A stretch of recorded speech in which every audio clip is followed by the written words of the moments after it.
ቤታቸው ገባንና ሰዎች ለበረከት ያመጡላቸውን ዳቦ ባርከው ቆርሰው ሰጡኝ። እርሱን እየበላው ቀደም ሲል የረበሸኝን ጥያቄ መጠየቅ ፈለኩ። ለምን በቀላሉ ማምጣት የቻልኩ ያደክሙኛል የሚለው በጣም ረብሾኛል። እርግጥ እዚህ ላይ ትልቁ ጉዳይ የሚተራሊዮን ጉዳይ ሆኖ ሳለ የኔን ድካም ትኩረት ማድረግ ይገባል የሚለው በአንድ በኩል ቢፈትነኝም ግን ለምን እላለሁ። በቃ ለመጠየቅ ቆረጥኩ። አባ አልኳቸው። አቤት አሉኝ ፊት ለፊቴ እንደተቀመጡ። እብነ ኩሉን እኮ ያገኘሁት ዋግ ውስጥ ከቤተ እስራኤላውያኑ መቃብር ከአንድ ዕፅ ስር ተቀብሮ ነው አልኳቸው። ይሆናል እንጂ አሉኝ።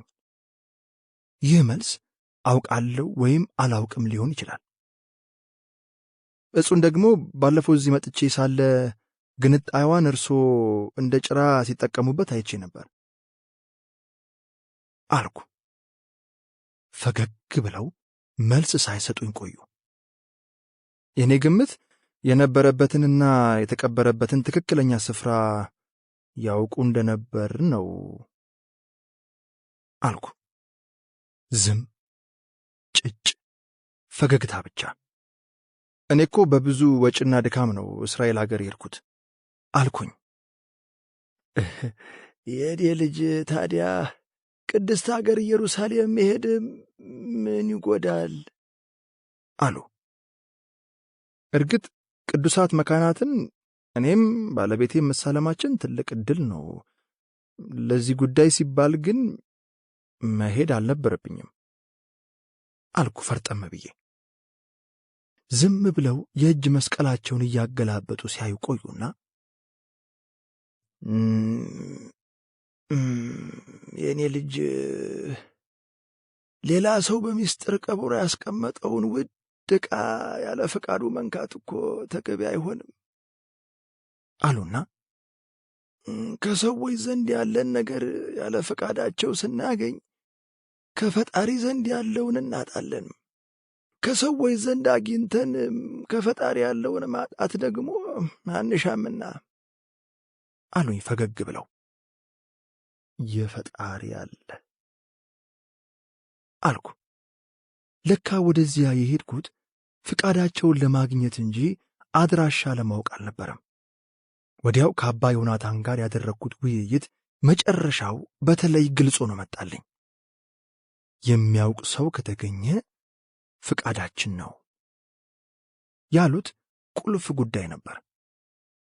ሰው ያልደከመበትንና ያለፋበትን ንብረትም ሆነ ማንኛውም ሀብት ማንቁርቱን ይዞ መሳሪያ ደግኖ በሚዘርፍበት ዓለም ለዘመናት መሬት ውስጥ የተቀበረን ማዕድን ለመጠቀም ፍቃድ ለማግኘት ብዙ ሺህ ኪሎ ሜትሮች አቋርጦ መልእክተኛ መላክ ከፍ ያለ የሞራል ልዕልና ይጠይቃል። የሰው ሐቅ የሰው ነው። የሰው ላብ የሰው ነው። የሰው የአእምሮ ውጤት የሰው ነው የሚለውን ለማክበር የሄዱበት ርቀት እነዚህ ሰዎች ራሳቸውን ለማንጻት ምን ያህል እንደሚተጉ ማወቅ ያስደምማል።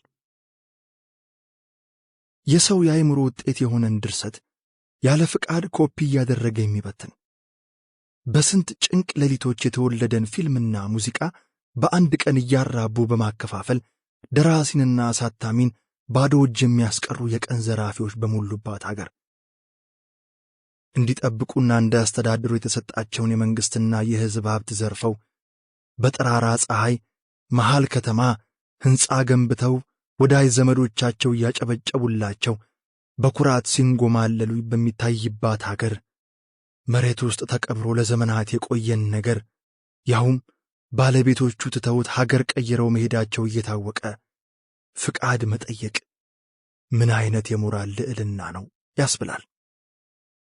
በአሁኑ ወቅት እንኳን መሬት ውስጥ ሜዳ ላይ የተቀበረን ሀብት ይቅርና ለአይን ጥቅሻ ዞር ስትል ኪስህ ዘው ብሎ የሚገባ አጥር ቅጥርህን ዘሎ ካልሰማህ ሰርቆ ከሰማህ አስፈራርቶ የሚቀማ በሞላበት አገር ሜዳ ላይ የተቀበረን ሀብት ሳላስፈቅድ ብሎ ባህር አቋርጦ መልእክተኛ የሚያስልክ እንዴት ያለ የሞራል ከፍታ ነው! ሰዎች ለፈጣሪ ፍቅርና ክብር ሲሉ ስማቸው እንዳይጠቀስ ማንነታቸው እንዳይታወቅ ብለው በሚስጥር የለገሱትን መባና አስራት ያለ ኀፍረት ሙዳየ ምጽዋት ገልብጦ የሚወስድ የሃይማኖት ሰው ነኝ ባይ በሞላበት አገር የእነዚህ አባቶች ንጽሕና እንደምን ያለ ነው! በሕግና በሞራል ትርጉም ስርቆት ማለት የሌላ ሰው የሆነን ነገር ያለ ባለቤቱ ፍቃድና ዕውቅና እንዲሁም የሕግ ፍቃድ ውጪ በጉልበት ወይም ሳይታወቅ መውሰድ ማለት ነው። የሌላ ሰው የሆነን ነገር ሲባል ዕቃ፣ ዕውቀት፣ ንብረት፣ ሐሳብ ሊሆን ይችላል።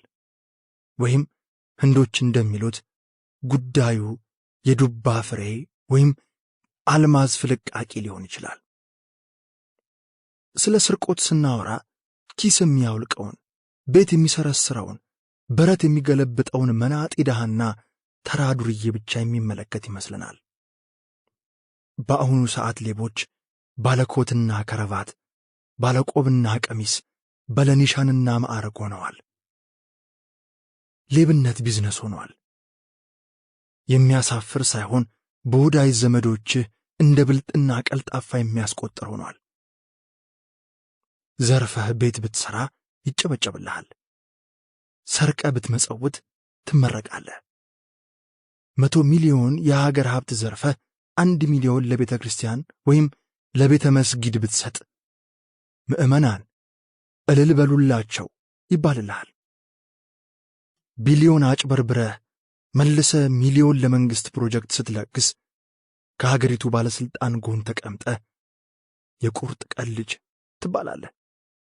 ገንዘብ መያዝክን እንጂ ከየት አመጣኸው የሚል የለምና ትከበራለህ። ሌቦች ዘርፈው ቀጥፈው የሠሩትን ቤት፣ የገዙትን መኪና፣ የከፈቱትን ድርጅት መጸየፍ ሲገባን እያጨበጨብን እንመርቅላቸዋለን። ባለጌን ከወለደ ይልቅ ያሳደገ ይከፋል እንዲሉ ሌብነትንና ቅሚያን እየኮተኮትን አሳድገን ዛሬ ላይ ቢዝነስ የሚል ካባ ለበስ ነው።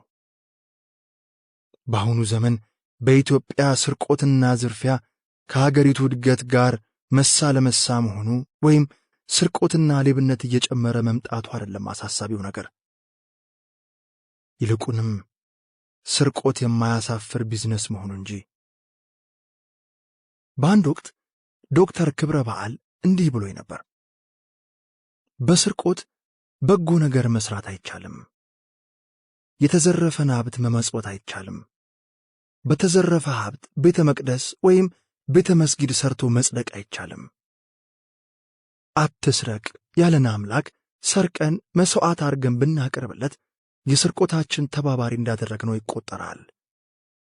ሰርቆና ዘርፎ ጽድቅ ያማረው ወይም የጸጸተው ቢኖር ለባለቤቱ መመለስና ንስሐ መግባት እንጂ ለቤተ እግዚአብሔር ወይም ለድሆች በመስጠት ሕሊናን ማንጻት አይችልም። አፍሪካ ውስጥ ሮቢን ሁዲዝም አይሠራም። ሲጀመር የምትዘርፈው ከድሆች ላይ ነውና። ክርስቶስ በወንጌል ፍጹም እንድትሆን ከፈለክ ያለህን ሁሉ ለድሆች ስጥ ብሏል። ያለህን ሲል ለፍተህ ደክመ ያፈራኸውን ማለቱ ነው። የዘረፍከውን ግን መስጠት ያለብህ ለባለቤቱ ነው። በዚህ ሁሉ ዝቅጠት የሰው ሐቅ የሰው ነው። የሰው ጥበብ የሰው ነው። ለበጎ ዓላማ እንኳን ቢሆን ባለቤቱ ያስቀመጠውን የሚያነሳ ባለቤቱ ብቻ ነው፣ ወይም እርሱ የፈቀደለት ብቻ ነው ብለው የሚያስቡ ጥቂት ሰዎች መኖራቸው ሞራላችን ተንጠፍጥፎ አለማለቁን እንረዳለን። እግዚአብሔር ዘርን ባያስቀርልን ኖሮ እንደ ሰዶምና ገሞራ ጠፍተን ነበር እንዲል መጽሐፉ ጥቂትም ቢሆን የሞራል ዘር፣ የንጽሕና ዘር፣ የታማኝነት ዘር ፈጣሪ በዚች አገር ዘርተን እናበቅል ዘንድ አልነሳንም። ይህን ሁሉ የንጽሕና ተግባራቸውን ከነባራዊው ዓለም ጋር ሳወዳድር ቆይቼ ለምን አደከሙኝ ብዬ ማኩረፌን አስታውሼ እኔ አፈር ለሚበላው ጉልበቴ ስሳሳ እነሱ ለዘላለማዊ ጻዕዳ ነፍሳቸው ይጨነቁ ኖሯል። እኔ እኮ ዝም ብዬ ነው በጀብደኝነት እንደ ፌንጣ ከዚህም ከዚያ ይምዘል። ነቢል እውነቱን ነው do not mess with them ያለኝ እያልኩ እንደገና የራሴን ግልብነት ታዘብኩ። በል ኃይለ ጊዮርጊስ የክርስትና ስሜ ነው። ፀሐይ ሳይበረታ መንገድህን ጀምር አሉና ቆመው ጸሎት አድርገው ግንባሬን ስመው መስቀል አሳልመው ሸኙኝ። ከቤታቸው ወጥቼ በትልቁ ዋርካ ሳልፍ እንደገና ሚተራ ሊሆን በዓይኔ ሕሊና የሞላች። በቃ ቶሎ ቶሎ አልኩ ለራሴ።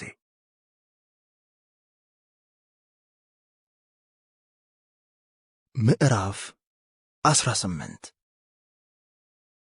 ካደርንበት ሆቴል በረንዳ ላይ ሲንቆራጠጥ የቆየውን ነቢልን አሳፍሬ አቧራማውን መንገድ እያስጨስን ወደ ባህር ዳር መጓዝ ጀመርን። እኔና ነቢል አንድ ሙሉ የጉዞ ክብ ልንደፍን ትንሽ ይቀረናል። ከተወሰኑ ሰዓታት በኋላ መንገድ ላይ አባ መዓዛ ቅዱሳንን በእርሱ አጠራር ኬብሩን እንደምናገኘው ለነቢል ስነግረው ደስታው መጠን አጣ። እውነትህን ነው ወንድም ሲሳይ አለኝ። እውነቴን ነው እናገኘዋለን አልኩና ደስታን ስታገኘው ታጣጥማለህ። ይልቅ ባለችኝ ትንሽ ጊዜ ባለፈው ታስረዳኛለህ ያልኩን ርዕሰ ጉዳይ ላነሳ ነው አልኩት። እንደሞ ምን ቀረህ አለኝ ደስታ ባልተለየው ፊት። ስለ ውሃ ጠባይ በጥልቅ እንድታስረዳኝ ያልኩህን አልኩት። አለና እስኪ አንተ መጀመሪያ ከኢኮሎጂ አንጻር ስለ ውሃ ያለህን ግንዛቤ ንገረኝ አለ። ከኢኮሎጂ አንጻር እስካሁን ያለ ኦክሲጅን ያለ ፀሐይ ብርሃን የሚኖሩ ፍጥረታት እንዳሉ ቢታወቅም ያለ ውሃ ግን ሕይወት ያለው ነገር በሳይንስ አይታወቅም። ውሃ የሕይወት ጠባቂዋና የደህንነት ዋስትናዋ ነው ስለው ያለ ኦክሲጅን ስትል አልገባኝም። ምክንያቱም ውሃ ራሱ ከሃይድሮጂንና ከኦክሲጅን ሞለኪውል የተሰራ ስለሆነ ብዬ ነው አለ። በእርግጥ ልክ ነህ። እኔ ማለት የፈለግኩት ግን ያለምንም ተጻምሮ በጋዝ መልክ የሚገኘውን ኦክሲጅንን ነው። አየህ በርካታ የምድር ፍጥረታት ምግብ ለማዘጋጀትም ይሁን ምግብ አቃጥሎ ኃይል ለማግኘት ኦክሲጅን ላይ ጥገኛ ቢሆኑም አንዳንድ ፍጥረታት ግን ኦክሲጅንን የማይጠቀሙ አሉ ለማለት ነው ስለው ጋባኝ አለ። ትንሽ አሰብ አድርጌ ደግሞ ውሃ ምንም አይነት ካሎሪም ሆነ የምግብ ንጥረ ነገር ባይኖረውም የምግብ ሁሉ ምንጭ በመሆኑ ተአምራዊ ፍጥረት ያደርገዋል። ውሃ ቀለም አልባ፣ ሽታ አልባ፣ ጣዕም አልባ ቢሆንም የቀለም መበጥበጫ፣ የሽታ መቀመሚያ፣ የጣዕም ማምጫ የሆነ ወሳኝ ነገር ነው። በኢኮሎጂ ውሃ ሲፈለግ በጠጣር ማለትም በረዶ ወይም በፈሳሽ ማለት ውሃ አለዚያም በተን ማለት ደመና መልክ ሆኖ የሥርዓተ ምህዳር ሚዛንን ጠባቂ ወሳኝ ቁስ አካል ነው። ይኸው ነው አልኩት። መሰረታዊውን ነገር ተናግረኸዋል። ከሃይድሮሎጂና ጂኦሎጂ አንጻር ደግሞ ውሃ ተቃራኒ የሚመስሉ ጠባያት ያሉት ፍጥረት ነው አለና ውሃ ድልዳል ሆኖ ግዙፍ መርከብን ያንሳፍፋል።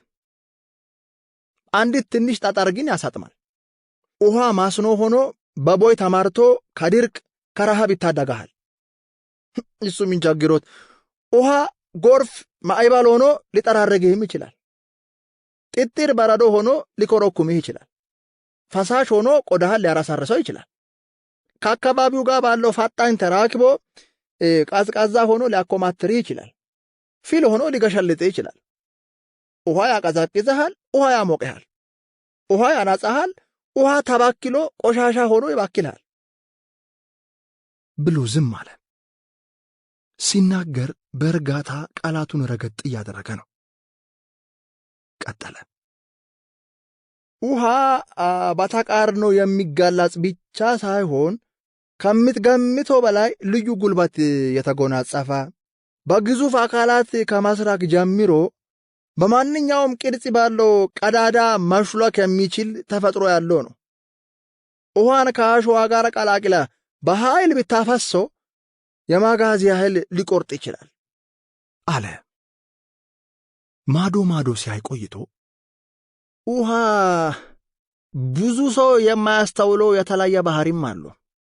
በዘመናዊው ሳይንስ ውሃ ድርጊቶችን በበጎም ይሁን በክፉ የመመዝገብ ትውስታን የመያዝ ማለት ሚሞሪ አቅም እንዳለው ተደርሶበታል። ውሃ በብርጭቆ አድርጋ ስትረግመውና ስትሰድበው ቆይታ ወደ በረዶነት እንዲቀየር አድርጋ ብታየው የበረዶ ግግር አስፈሪ ቅርጽና ጉድፍ የባዛባት መልክ ይዞ ብቅ ይላል።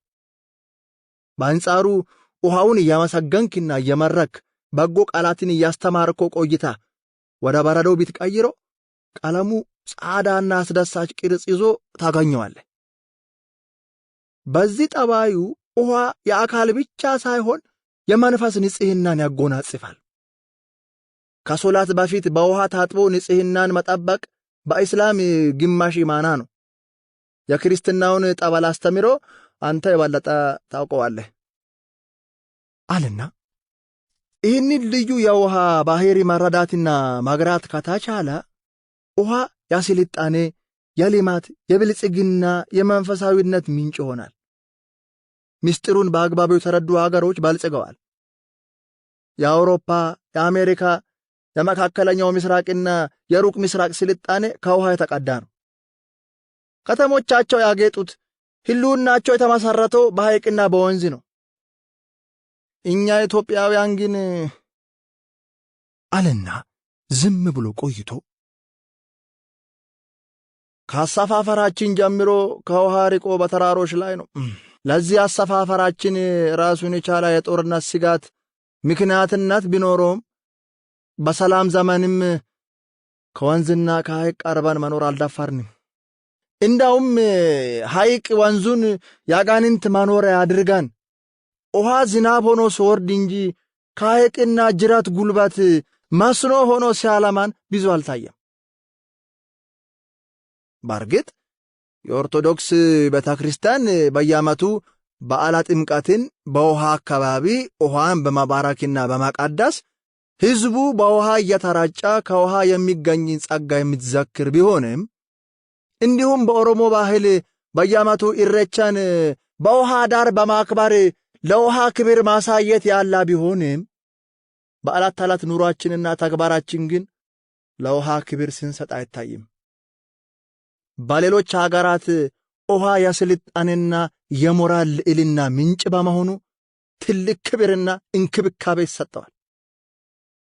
አንዳንዴ እንዳውም ሞኝነት የሚመስል ክብርና ከለላ ይሰጠዋል። አንዳንድ ጊዜ አክብሮቱ በማህበረሰብ እሴትና ወግ ብቻ ሳይሆን በፖለቲካውም የተደገፈ ይሆናል።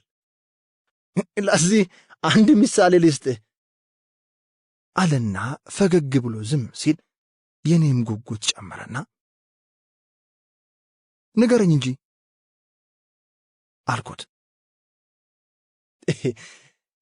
እንደ አውሮፓውያን አቆጣጠር በ2018 ዓመተ ምህረት ሸራይን አብደል ዋሂድ የተባለች ለማውቃት ሞክር።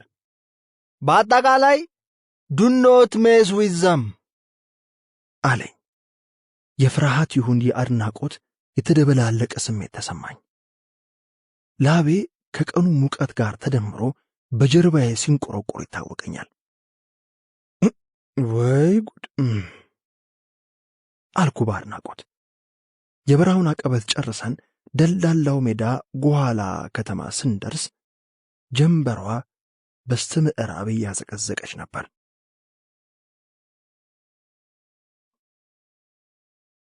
ምዕራፍ 17 ቀጥ ያለውን ተራራ ወጥቼ በቀጥታ የሄድኩት ባለፈው ጊዜ ሚተራ ሊሆን ኩርምት ብላ ተቀምጣ ለመጀመሪያ ጊዜ ወዳየሁበት ዋርካ ነበር። ነገር ግን ዛሬ የለችም። ፈጠን ብዬ ወደ አባ አካል ወልድ ቤት ዘው ብዬ ገባሁ። ከመደቡ ላይም የለችም። ግራ ገብቶኝ ሳለ ባለፈው አባ እዚህ እንደማትቆይ የተናገሩት ትዝ አለኝና እንዴት ሆና ይሆን እያልኩ እንደገና ልብ የሚያጠፋውን ዳገት ይዤ ወደ ቤተ ክርስቲያኑ አመራሁ። ሳጥኔን በጎኔ አድርጌ ዳገቱን ስወጣ የሆነ ኩራት ቢጤ ተሰማኝ።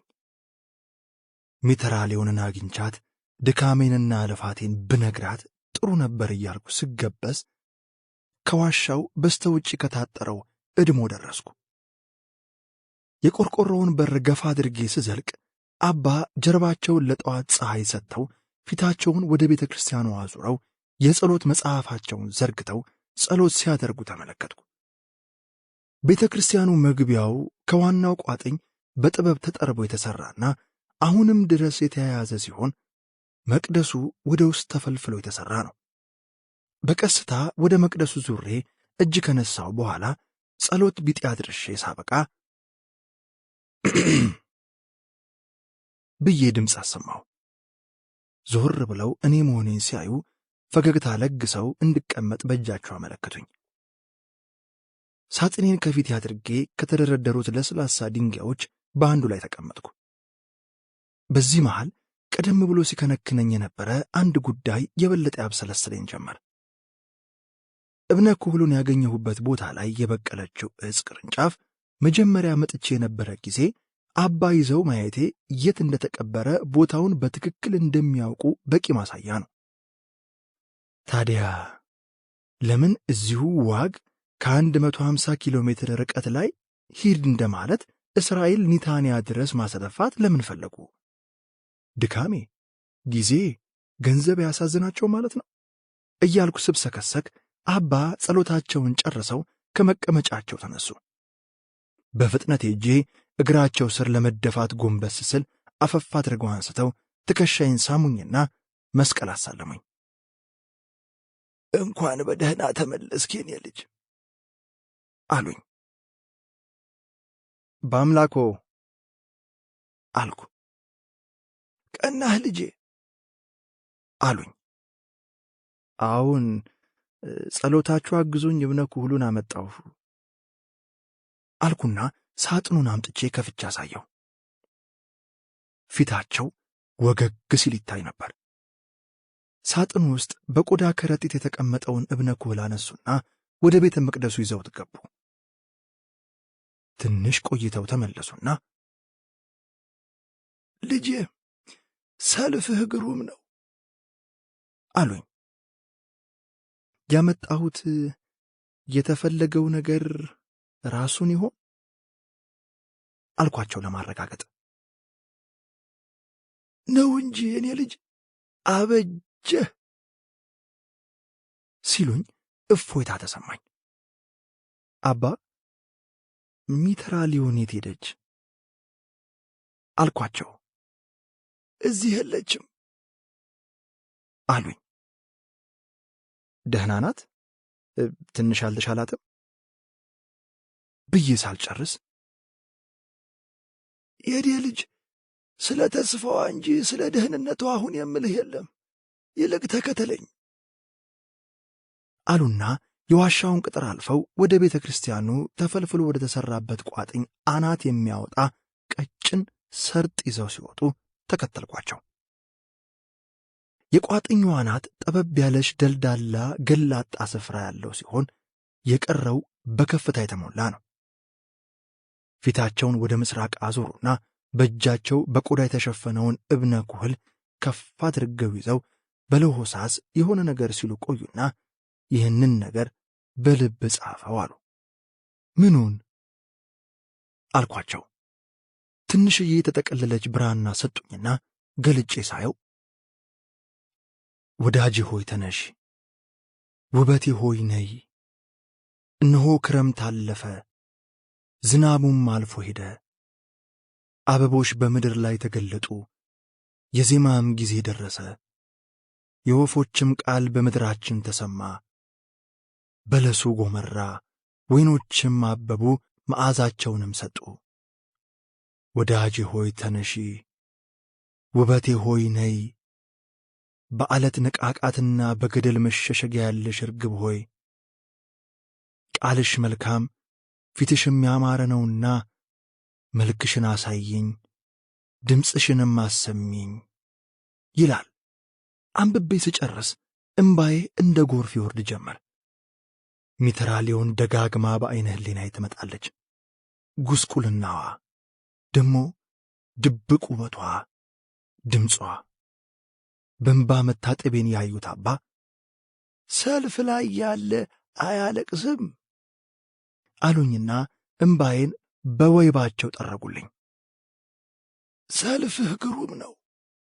ሰልፍ ላይ ያለ ሰው ያለ ድል አይመለስም። ወንድምህ አባ መዓዛ ቅዱሳን ይጠብቀሃል። ይህ ለሚቀጥለው ተግባራችሁ ያስፈልጋልና በጥንቃቄ ያዘው።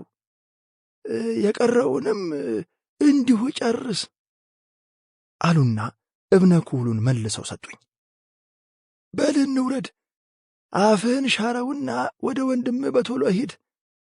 ሲያግዝህ የሰነበተውም ማለፊያ ሰው ነውና አታስጠብቀው አሉኝ። ነቢል ከኔ ጋር ለመሆኑ እንዴት እንዳወቁ እየተደነቅኩ ወደ ታች ቁልቁለቱን እየመሩኝ ወረድን።